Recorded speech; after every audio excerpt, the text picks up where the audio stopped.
جتنے بھی یوزرز آ رہے ہیں 80% جو یوزرز ہیں وہ امیڈیٹلی رجسٹر ہو رہے ہیں اگر وہ FPR بیگیج رول کے انڈر ایگزیمپشنز کرا رہے ہیں. جہاں پر اگر یوزرز کو ایشو آتا ہے وہ اسی لیے آتا ہے کہ جب آپ کی ایسی ڈیوائس آپ نے رجسٹر کرائی جس کے اگینسٹ آپ کو ٹیکس جمع کرانا ہے, اس کیس میں آپ کو سسٹم کے ذریعے SMS پہ ایک 17 ڈیجٹ PSID جو FPR آپ کو سبمٹ کراتا ہے اور اس کے اگینسٹ آپ کو اماؤنٹ بتاتا ہے کہ یہ جمع کرانی ہے, جس کو جمع کرانے کے لیے یوزر کو یا تو local bank, on line banking یا ای پیمنٹس کے جو بھی سروسز اویلیبل ہیں ان کے ذریعے جمع کرانی پڑتی ہے.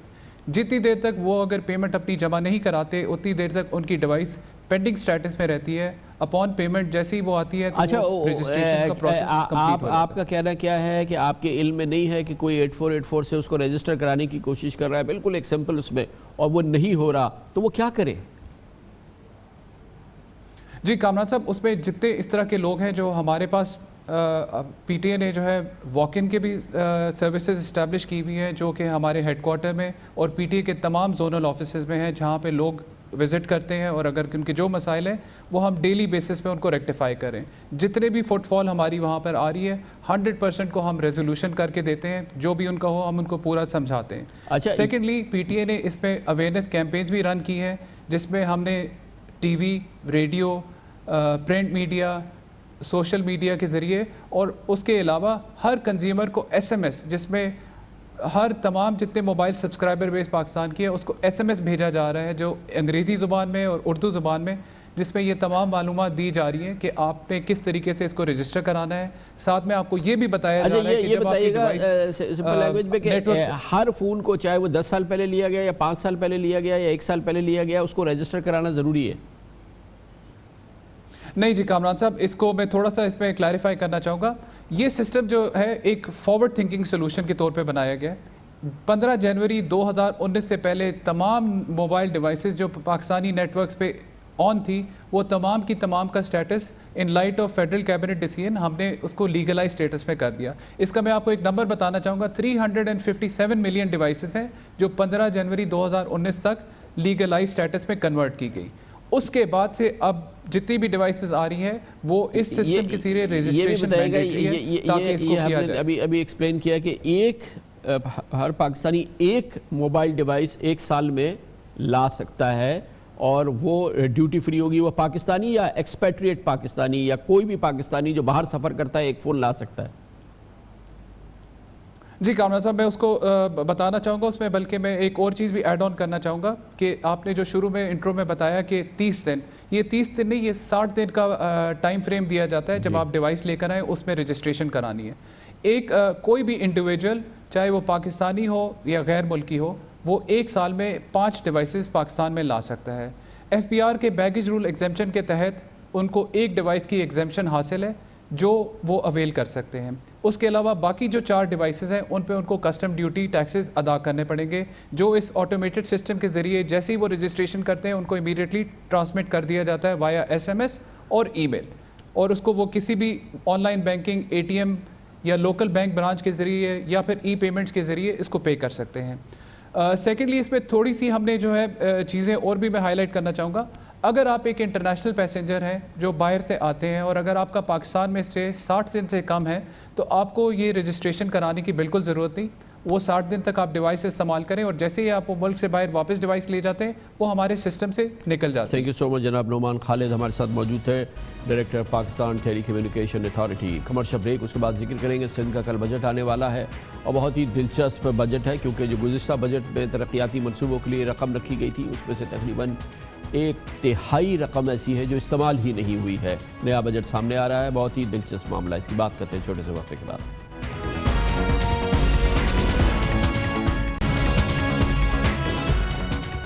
کل وزیر اعلیٰ مراد علی شاہ حکومت سندھ کا مالی سال کا بجٹ 2019-2020 سندھ اسمبلی میں پیش کریں گے. یہ تو کل جب بجٹ آئے گا اس پر پھر ہم بات کریں گے, لیکن آج ہم بات کر رہے ہیں گزشتہ بجٹ کی, اور وہ گزشتہ بجٹ جو کہ جس کا کہ 1 سال اب گزر چکا ہے. اس کے لیے دیکھنا ضروری ہے کہ 1 سال پہلے وزیر اعلیٰ سندھ سید مراد علی شاہ نے کیا اعلانات کیے تھے اور ان پہ کتنا عمل ہوا ہے. محکمہ خزانہ سندھ کی جانب سے جاری ہونے والی رپورٹ ہمارے پاس ہے، اور اس کے مطابق رواں سال کے صوبائی ترقیاتی پروگرام کے لیے بجٹ میں پہلے 282 ارب روپے مختص کیے گئے تھے۔ 3 ماہ بعد ان میں 24 ارب روپے کی کٹوتی کر کے ترقیاتی پروگرام کو 258 ارب روپے تک پہنچایا گیا تھا۔ اسی حکومت سندھ کی رپورٹ کے مطابق 1 جولائی 2018 سے 3 جون 2019 تک، یعنی تقریباً ایک ہفتے پہلے تک 11 ماہ کے دوران محکمہ خزانہ سندھ سے ترقیاتی منصوبوں کے لیے 137 ارب روپے، محض 137 ارب روپے جاری ہوئے تھے، جن میں سے صوبائی محکمے صرف 90 ارب روپے خرچ کر سکے، جو صوبائی اے ڈی پی کے لیے مختص کردہ رقم کا صرف 35% بنتا ہے۔ گویا کہ صرف 35% جو ہے وہ خرچ ہوا ہے اور تقریباً 65% بچ گیا ہے۔ یہ بہت ہی دلچسپ ترین بات ہے، جس کا کہ آپ اندازہ لگا سکتے ہیں کہ بجٹ اور پھر مختص ترقیاتی پروگرامز کے لیے مختص رقم اور وہ استعمال نہ ہونا۔ اہم بات یہ ہے کہ ترقیاتی منصوبوں کے لیے صوبائی خزانے سے جاری شدہ فنڈز میں 47 ارب روپے خرچ ہی نہیں ہو سکے۔ صوبائی ترقیاتی پروگرام میں شامل 500 سے زائد منصوبے ایسے ہیں جن پر 1 روپیہ بھی خرچ نہیں ہوا، وہ کہ یہ پلانز بنائے گئے تھے۔ اس لیے رواں مالی سال کو سندھ میں ترقیاتی عمل کے حوالے سے بدترین سال کہا جا سکتا ہے، اور یہ اعداد و شمار اس کی گواہی دے رہے ہیں۔ سید مراد علی شاہ کو صوبائی ترقیاتی بجٹ میں اس سال تقریباً 150 ارب روپے کی بڑی کٹوتی کا بنیادی سبب وفاقی حکومت سے بجٹ تخمینے کے مقابلے میں صوبے کو 140 ارب روپے کم منتقل ہونے کو قرار دے رہے ہیں۔ ان کا کہنا یہ ہے کہ ہمیں وفاق سے 140 ارب روپے کم ملے، لیکن ان کے اپنے صوبائی محکمہ خزانہ کی جو رپورٹ ہمارے پاس موجود ہے وہ کہہ رہی ہے کہ سندھ میں مسئلہ صرف فنڈز کی کمی کا نہیں ہے۔ وزیر اعلیٰ سندھ اپنی حکومت کی اصل میں نااہلی چھپا رہے ہیں اور اس کے لیے وفاق کو مورد الزام ٹھہرا رہے ہیں۔ سوال یہ پیدا ہوتا ہے کہ ترقیاتی منصوبوں کے لیے جاری شدہ 137 ارب روپے میں سے 47 ارب روپے خرچ کیوں نہیں ہوئے؟ جو رقم آپ نے جاری کی تھی اس میں سے بھی تقریباً 1/4 رقم جو ہے وہ خرچ ہی نہیں ہوئی۔ مالی بحران بتا کر یہ بتایا گیا کہ مالی بحران ہے۔ سندھ میں ترقیاتی بجٹ میں تقریباً 60% کی ریکارڈ کٹوتی کی گئی، اور لیکن غیر ترقیاتی اخراجات میں، یعنی کہ جو ڈیولپمنٹ تھے اس میں تو 60% کمی کر دی گئی، لیکن جو نان ڈیولپمنٹ چارجز تھے اس میں 15.5 ارب روپے کا اضافہ ہوا۔ بڑی دلچسپ بات ہے۔ بجٹ میں غیر ترقیاتی اخراجات کا تخمینہ 773 ارب روپے لگایا گیا تھا، لیکن اب اس مد میں 788 ارب 80 کروڑ روپے کا اخراجات کا نظر ثانی جو تخمینہ ہے وہ پیش کیا گیا ہے۔ بہت ہی مزیدار صورتحال ہے۔ حکومت سندھ کس طرح سے اپنے نظام چلاتی ہے، اس پر ہم بات کرتے ہیں۔ ہمارے نمائندے خصوصی اختیار کھوکر ہمارے ساتھ موجود ہیں۔ بہت بہت شکریہ اختیار کھوکر صاحب۔ گویا کہ جو رقم اویلیبل تھی، جو کہ مختص کر دی گئی مختلف ڈیولپمنٹ پروگرامز کے لیے، اس میں سے بھی 1/4 بچ گئی۔ جی خان صاحب، ایک تو بات جس طرح آپ نے بتایا کہ ایک تو پیسے وہ تھے جو جاری نہیں ہوئے، ایک بہت بڑی رقم جو ہے تقریباً 50% جو تھا وہ تو جاری نہیں، چلو ٹھیک ہے، اس کے لیے انتظام لگایا گیا یا کہا گیا کہ وفاق سے پیسے کم آئے، لیکن جو اس کا انڈیپینڈنٹ انالیسس ہونا ضروری ہے کہ وہ بات یہ الزام صحیح ہے یا نہیں صحیح ہے، کتنے آئے کتنے نہ آئے۔ وہ صرف سندھ کے لیے نہیں ہوئے، وہ تو اوور آل جو ہے نا وہ وفاق کی جو اپنی ریونیو آمدنی ہے وہ کم ہوئی ہے، تو اس میں جو سندھ کا جو پورشن ہے وہ سندھ کو افیکٹ ہوا ہے۔ وہ تو چاروں یہ کہنا، یہ جو کہا جا رہا ہے، یہ تاثر دیا جا رہا ہے کہ صرف سندھ سے زیادتی ہوئی ہے، ویسا نہیں ہے۔ چاروں صوبوں کی جو وفاق سے ٹرانسفرز ہیں وہ متاثر ہوئی ہیں۔ اچھا، باقی جو اہم معاملہ یہ ہے کہ یہ 47 ارب روپے یعنی جاری ہونے کے باوجود محکمے خرچ نہ کر سکے۔ ہم نے جب اس پہ تحقیقات کی اور معلومات کی کہ اس کا کیا سبب ہے، تو اس کے ہمیں 3 بڑے اسباب بتائے گئے۔ ایک تو یہ ہے کہ محکمہ خزانہ نے جو پیسے جاری کرتا ہے، جاری کرنے کے بعد پھر ان پیسے کئی رقم کو انہوں نے منجمد کر دیتا ہے، یعنی پیسے جاری کر دے، محکمے کو کہا گیا، پھر ان کو منجمد کر دیا۔ جیسے یہ ہمارے کراچی کے جو میگا پروجیکٹس ہیں اس کے لیے 7 ارب 30 کروڑ روپے رکھے گئے، 5 ارب روپے جاری ہوئے، اور خرچہ 11 سال میں جو حکومت کی اپنی رپورٹ ہے 33 کروڑ روپے، یعنی کہ اتنا یعنی کم خرچہ پورے کراچی پہ 33 کروڑ روپے 33 کروڑ روپے جو میگا پروجیکٹ 17 میگا پروجیکٹ جس کو سندھ گورنمنٹ کراچی کے لیے اپنا سب سے بڑا ایک کارنامہ بتاتی ہے، اس میں صرف 37 کروڑ روپے۔ جب میں نے معلومات کی ان کے جو مینیجر ہیں پروگرام مینیجر سے تو بھائی کیا سبب ہے، تو انہوں نے کہا کہ بھائی پیسے تو جاری ہوئے لیکن بعد میں محکمہ خزانہ نے اس میں چابی لگا دی، ان کو بند کر دیا۔ جیسے آپ کو یہ بتاؤں کہ جام صادق پل داؤد چورنگی تک پوری سڑک تباہ ہے، اس کو بننا تھا، اس کے لیے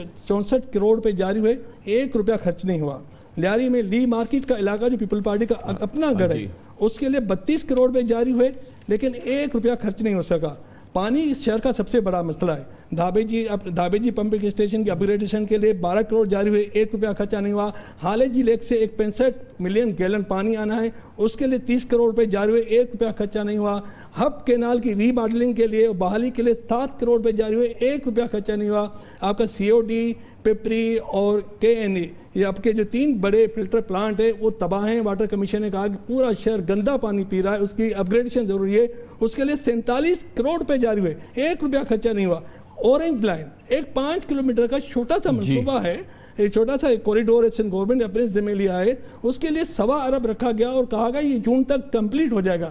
اس کے لیے صرف 56 کروڑ جاری ہوئے اور اس میں سے صرف 18 کروڑ روپے خرچ ہو سکے، اور وہ وہیں پر وہ منصوبہ رکا ہوا ہے۔ تو اس طرح کئی منصوبے ایسے ہیں جن کو خود روکا گیا، اور خاص طور پہ اس میں صاف لگتا ہے کہ کراچی کو بھرپور طریقے سے سزا دی جا رہی ہے اور تمام پروجیکٹس کو بند کر دیے گئے، اور جو غیر ترقیاتی اخراجات ہیں اس میں کہیں کٹوتی نہیں کی گئی۔ یہ تو ڈیولپمنٹ تو آپ نے درجنوں گنا دیے جس میں کہ جاری کیے گئے اور 1 روپیہ خرچ نہیں کیا گیا، لیکن جو کہ جن کا ڈیولپمنٹ سے تعلق نہیں ہے وہ ہوتے رہے خرچے۔ جی ہاں خان صاحب، ایسا ہوا صرف کراچی نہیں، انٹیریئر میں بھی ایسا ہوا۔ انٹیریئر میں ایک منصوبہ، بہت اہم منصوبہ میں آپ کو بتا دوں کہ واٹر کمیشن نے کہا کہ یہ جو شہروں کا گندا پانی ہے وہ فریش واٹرز کے کینالز میں گر رہا ہے، اس کے لیے 3.5 ارب روپے کا منصوبہ رکھا گیا۔ اس کے لیے 1 ارب 80 کروڑ جاری بھی ہوئے، لیکن خرچہ 1 روپے اس لیے نہیں ہوا کہ محکموں کی نااہلی تھی، وہ منصوبہ بنا ہی نہیں سکے۔ نہیں صرف وہ روکا گیا لیکن نااہلی بھی تھی۔ تیسرا ایک خوف تھا کہ لوگوں کو ریپ کا اور ان کا جو خوف ہے اس کی وجہ سے بھی منصوبے تھے، اس میں خاص طور پہ RO پلانٹس کے منصوبے، اور پھر دوسرے بھی غیر ترقیاتی جو کام ہے۔ جہاں تک آپ نے یہ بات کی، یہ بہت اہم معاملہ ہے کہ جب یہ معاملہ ہوتا ہے کہ پیسے کم ہوتے ہیں تو پھر آپ اپنے اخراجات کم کیے جاتے ہیں، اپنے گھر میں بجٹ کو لیکن یہ 15 ارب روپے زیادہ پیسے خرچ ہونے کا نیا تخمینہ لگا گیا ہے، جس میں دلچسپ بات یہ ہے کہ وزیر اعلیٰ ہاؤس کے لیے 1 ارب 3 کروڑ روپے رکھے گئے۔ اب بتایا جا رہا ہے کہ جی اس پہ 1.25 ارب روپے خرچ ہوں گے، یعنی 15 کروڑ روپے CM صاحب زیادہ خرچ کریں گے بجٹ میں جو مختص رقم ہے وزیروں کے لیے، اور SNGD کے لیے کوئی 7.5 ارب روپے رکھے گئے۔ اب بتایا جا رہا ہے کہ 8.25 ارب روپے خرچ ہوں گے، یعنی ان کو بھی زیادہ خرچ ہوگا۔ بہت بہت شکریہ، اور کل جو بجٹ آتا ہے اس میں دیکھتے ہیں کہ ترقیاتی پروگرامز کے لیے جو پیسے رکھے گئے اس میں درجنوں ہمارے پاس ہے، جس میں کہ 1 روپیہ خرچ نہیں ہوا، لیکن وزیر اعلیٰ نے جو اپنے چیف منسٹر ہاؤس کے لیے جو خرچہ رکھا تھا، یعنی کہ وہ 1 ارب 3 کروڑ روپے خرچ کریں گے پورے سال میں، انہوں نے 1 ارب 15 کروڑ خرچ کیے، تقریباً 10 کروڑ روپے ماہانہ سندھ کے وزیر اعلیٰ نے اپنے گھر پہ خرچ کیے، اپنے ملازمین پہ خرچ کیے۔ کمرشل بریک کے دوران نیوز ہیڈ لائن دیکھیں گے، جس کے بعد ہم اپنے پروگرام کے واقعے کے ساتھ واپس آتے ہیں۔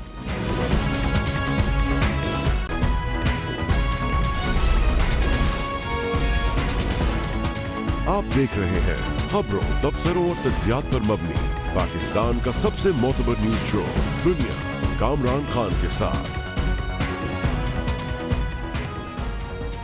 بجٹ کا اعلان ہو چکا ہے، یقیناً یہ پاکستان کی تاریخ کا انتہائی مشکل بجٹ ہے۔ اس کے ذریعے ملک میں مہنگائی میں اضافہ ہوگا، ایک عام آدمی کی زندگی کٹھن ہوگی، غریب آدمی کی زندگی کٹھن ترین ہوگی، اور پاکستان کے جو اشرافیہ ہے اس کے لیے بھی ظاہر مسائل ہیں، اور اس کو بھی یقیناً ایک بڑے دباؤ کا سامنا ہے۔ پاکستان کے عوام اس بجٹ کی صورتحال میں جس مشکل سے گزریں گے وہ سب کے سامنے ہے، اور اس میں دلچسپ بات یہ ہے، بہت امپورٹنٹ بات یہ ہے کہ مہنگائی صرف اس بجٹ میں تجویز کردہ اقدامات سے، ٹیکسز سے نہیں ہوگی، بلکہ کچھ اور ایسے اقدامات ہو گئے ہیں جن کی کانوں کان خبر نہیں ہوئی ہے، جس کے نتیجے میں ملک میں مزید مہنگائی ہوگی، کاسٹ آف ڈوئنگ بزنس بڑھے گی، امپورٹس جو ہماری ہوتی ہیں، جو آمد و رفت ہوتی ہے، بڑے سامان کی ترسیل ہوتی ہے، وہ مہنگی ہونے جا رہی ہے۔ بجٹ کے اقدامات کی وجہ سے نہیں، کچھ اور ہوا ہے جو کہ ابھی ہم آپ کو بتائیں گے۔ اس کے علاوہ پاکستان کی ایکسپورٹس مہنگی ہو جائیں گی، گویا کہ ہر چیز مہنگی ہو جائے گی، اور وہ قدم ہے جو کہ خاموشی سے لیا گیا ہے، باریک کام ہے ایسا لگتا ہے کہ جو کہ ہوا ہے، اور جس کی مجھے یقین ہے وزیر اعظم عمران خان اور ان کی کابینہ کو شاید اس کی اطلاع نہیں ہے، مگر دور رس اس کے اثرات ہوں گے۔ وہ قدم جو اٹھایا ہے متعلقہ وزارت نے، جس کے وزیر ہیں جناب مراد سعید، اور اس وزارت نے ایک بہت ہی دور رس فیصلہ کیا ہے جس کی ابھی تشہیر بہت زیادہ نہیں ہوئی ہے، اور یہ فیصلہ ہے، اس کا تعلق ہے NHA سے، جس نے کہ اب فیصلہ کیا ہے کہ وہ ایکسل لوڈ یعنی جو ٹرکس چلتے ہیں پاکستان موٹر ویز پر، ان میں سامان لادنے کی حد میں اچانک ترمیم کر دی ہے، جو اب پہلے کے مقابلے میں عادی کر دی گئی ہے، یعنی کہ وہ ٹرک جو موٹر وے پہ چلتے تھے وہ جتنا سامان لے کے چل سکتے تھے اب اس میں لگ بھگ 40-50% کی کمی کر دی گئی ہے۔ پہلے 28 ٹن کا وزن تھا جو کہ ٹرک لے کے چل سکتا تھا، اب اسے گھٹا کر 14 ٹن کر دیا گیا ہے۔ بہت ہی کرٹیکل معاملہ ہے، آپ کو اندازہ نہیں ہوگا کہ اس سے کیا ہوگا۔ اب کیا ہوگا؟ اس سے ہائی ویز اور موٹر ویز کے ذریعے ٹرکوں پر سامان کی ترسیل کی مجموعی لاگت میں اضافہ ہو جائے گا، کیونکہ جو ٹرک کے پہلے جتنا سامان لے جاتا تھا اب اس کی جگہ 2 ٹرکس کرنے پڑیں گے، گویا کہ یہ ڈبل اس کے اخراجات ہوں گے، اور پہلے سے دگنی تعداد میں ٹرکس کی ضرورت پڑے گی، جس کی وجہ سے ایکسپورٹ کیے جانے والے ٹرکس کی تعداد میں بھی، یا ایکسپورٹ سامان کے لیے ایکسپورٹ لے جانے والے ٹرکس کی تعداد میں بھی اضافہ ہوگا۔ پورٹ سے جو سامان لایا جاتا ہے ان کی ٹرکس میں بھی اضافہ، ان کی لیے بھی ٹرکس کی تعداد میں اضافہ کرنا ہوگا۔ گویا کہ راتوں رات جو ٹرکس کی لابی ہے، جو ٹرکس کا بزنس ہے، جو لوڈنگ ٹرکس کا کام کرتے ہیں، ان کے لیے چاندی ہو گئی ہے، ان کے لیے کاروبار دگنا ہو گیا ہے، ان کے لیے اپرچونٹیز تقریباً دگنی ہو گئی ہے، اور یہ کام ہوا ہے بہت ہی خاموشی سے، مگر راتوں رات چاندی ہو گئی ہے، کیونکہ یہ ٹرکس لابی جو ہے وہ اس کے لیے وہ نہال ہو جائے گی۔ لیکن پاکستان سفر کرے گا، بہت زبردست طریقے سے سفر کرے گا۔ ایک تو یہ کہ جب ایک کی جگہ 2 ٹرکس چلیں گے تو پاکستان میں فیول کی جو کنزمپشن ہے وہ بڑھے گی، ڈیزل کا استعمال، یقیناً جو فیول کا استعمال ہے وہ دگنا ہو جائے گا۔ اس کا مطلب یہ ہے کہ ہمارے جو فیولز کی امپورٹس ہے اس میں اضافہ ہوگا، ہمیں زیادہ فیولز کی ضرورت پڑے گی، اور شاید اس کا ہمیں اربوں روپے اس کے اضافی اخراجات ہمیں ادا کرنے پڑے۔ ساتھ ہی ہمارا جو ایکسپورٹس کی جو سامان ہے یا جو ہماری امپورٹس آتی ہے اس کی ترسیل میں بھی اس کی قیمت میں اضافہ ہو جائے گا۔ گویا کہ ہر چیز، اگر ہماری ایکسپورٹس ہے تو ہمارے ایکسپورٹ پروڈکٹ مہنگی ہو جائے گی، ہماری اگر وہ ترسیل جو ملک کے اندر ہوتی ہے اس کی قیمت بڑھ جائے گی۔ مثال کے طور پر سیمنٹ کی بوری جس میں کہ ابھی 25 روپے کا اضافہ ہوا ہے، جس میں کہ اس بجٹ میں اضافہ کیا گیا ہے، اس میں دوسرا اضافہ بھی ہوا ہے، اس میں ہر بوری میں اضافہ ہو جائے گا۔ ہر فرٹیلائزر کی جو ٹرانسپورٹیشن ہوتی ہے اس میں اضافہ ہو جائے گا، ہر اسٹیل کی جو ٹرانسپورٹیشن ہوتی ہے اس میں اضافہ۔ گویا کہ آپ کوئی بھی چیز گن لیں، جب اس کی کاسٹ آف ٹرانسپورٹیشن بڑھے گی اس سے اس کا اضافہ ہو جائے گا، اور یہ جب بھی اس پالیسی کا نفاذ ہوگا یقیناً یہ ایک اس کے ڈیوسٹیٹنگ اثر ہوں گے پاکستان کی اکانومی پر۔ اور اسی طرح سے جب ان ہائی ویز پر یہ ٹرکس نہیں چل پائیں گے یا کوئی دوسرے ہائی ویز کا رخ کرے گا تو ان کی روڈز کا جو مسئلہ ہوگا وہ ایک اور مسئلہ ہے جو کہ سامنے آئے گا۔ گویا کہ یہ بہت ہی دور رس اقدامات ہوئے ہیں، یقیناً ایک بزنس کو زبردست فائدہ پہنچایا گیا ہے، راتوں رات فائدہ پہنچایا گیا ہے، اور ہمیں نہیں معلوم کہ یہ کیسے ہوا ہے، لیکن بہت امپورٹنٹ بات یہ ہے کہ پاکستان کی پوری معیشت اس سے پریشر میں آ جائے گی، اور وہ تمام چیزیں جو کہ بالکل معمول کے مطابق چل رہی تھی، نہ جانے کیوں اس میں اتنی بڑی تبدیلی کا فیصلہ کیا گیا ہے، لیکن اس کے ہم باقاعدہ آفیشیل اس کا ورژن حاصل کریں گے اور نقطہ نظر جاننے کا کوشش کریں گے۔ نیشنل ہائی وے اتھارٹی کا اور نیشنل ہائی وے اتھارٹی کا چیئرمین جناب جواد رفیق ملک ہمارے ساتھ موجود ہیں۔ بہت بہت شکریہ ملک صاحب، آپ نے ہمیں جوائن کیا ہے یا آپ نے میرا گفتگو سن لی ہے۔ فرمائیے کہ اچانک کیا ضرورت پڑی کہ یہ جو ٹرکس ہیں، جو ان کا لوڈ جو آپ پرمیسیبل تھا اس کو آپ نے اتنا ڈراسٹکلی کم کر دیا؟ جی السلام علیکم کامران خان صاحب، بہت شکریہ کہ آپ نے مجھے موقع دیا تاکہ میں منسٹری آف کمیونیکیشن اور NHA کا آپ کو آفیشیل اس میں ورژن آپ کو دوں، اور میں کوشش کروں گا کہ آپ کے جو آپ نے خدشات اپنے بتائے ہیں اس کا میں جو آپ کو جو ہے ایک سیٹسفیکٹری جواب دے سکوں۔ ارشاد۔ سب سے پہلے تو میں آپ کو بتاؤں کامران صاحب، یہ جو ہے یہ کہنا بالکل ہی، اگر کوئی لابی کہہ رہی ہے کہ یہ راتوں رات کوئی بینیفٹ دے دیا گیا، یہ آفیشیل ریکارڈ پہ ہے۔ یہ مارچ 2018 میں کمیٹی نوٹیفائی کی گئی تھی منسٹری آف کمیونیکیشن کی طرف سے، اور اس وقت سے یہ کمیٹی نے اپنی میٹنگز کی ہیں، اور اس میں میں آپ کو بتاؤں جو ہمارے پاس آفیشیلی آن ریکارڈ جن کے ساتھ سٹیک ہولڈرز کے ساتھ ہم نے کنسلٹیشن کی ہے، اس میں آپ کے فیڈرل چیمبر آف کامرس ہے، آپ کے